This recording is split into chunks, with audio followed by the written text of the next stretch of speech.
যেদিন আল্লাহর নবী দুনিয়া থেকে বিদায় নিচ্ছে সেদিন জিবরাইল এসে বলছে, ইয়া রাসূলুল্লাহ, মালাকুল মউত দরজায়, আপনি বললে আসবে, আপনার রূহ কবজ করবে।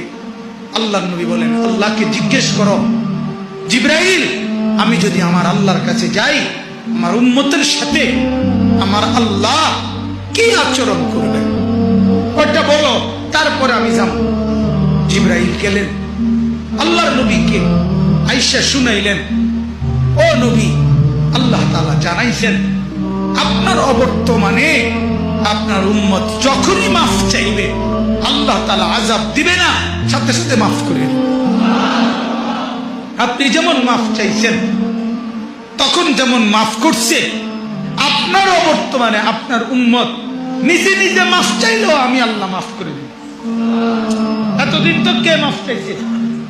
নবী নিজে মাফ চাইছে। এখন তো আপনি না থাকলেও আমি ওয়াদা দিলাম, আপনার উম্মত যদি নিজে নিজেও মাফ চায় আমি মাফ করে দিই।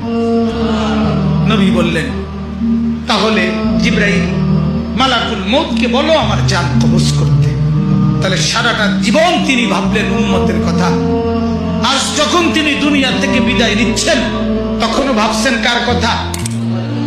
নবীজি সাল্লাল্লাহু আলাইহি সাল্লাম যখন ইসরাফিল সিংহা ফু দিবে, দ্বিতীয় ফু, সবাইকে যখন হাসরের ময়দানে উঠানো হবে তখন প্রথম উঠানো হবে আমাদের নবীকে। হাদিসে আছে চার ফেরেশতা জিবরাইল, মিকাইল, ইসরাফিল, আজরাইল আসবেন নবীজির রওজা মুবারকে।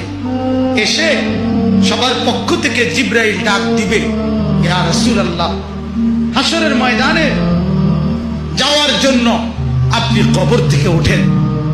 হাদিসে আছে আল্লাহর নবী সাল্লাল্লাহু আলাইহি সাল্লাম কবর থেকে চোখ মেলবেন আর উঠে দাঁড়াইতেই কপালের বালু মুছতে মুছতে তাকাইয়েই বলবেন প্রথম কথা, জিবরাইল, তোমরা শুধু চারজন ফেরেশতাই আসলা আমাকে নেওয়ার জন্য, আমার উম্মত আসে নাই।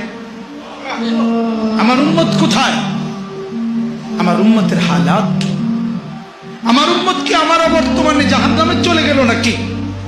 জিবরাইল তখন বলবেন, হায় ইয়া রাসূলুল্লাহ, আজও বললেন না, আজও বললেন না, আজও সেই উম্মত উম্মত। যাওয়ার দিনও বললেন, দুনিয়ায় থাকতেও বললেন, আজও বললেন। আপনার উম্মতের এখনো উঠেই নাই, এখনো তো কবর থেকে কেউ তুলে নাই, আপনাকে তুলেই বাকিদেরকে উঠানো হবে। আল্লাহ নবী বললেন, তাইলে চলো, তাইলে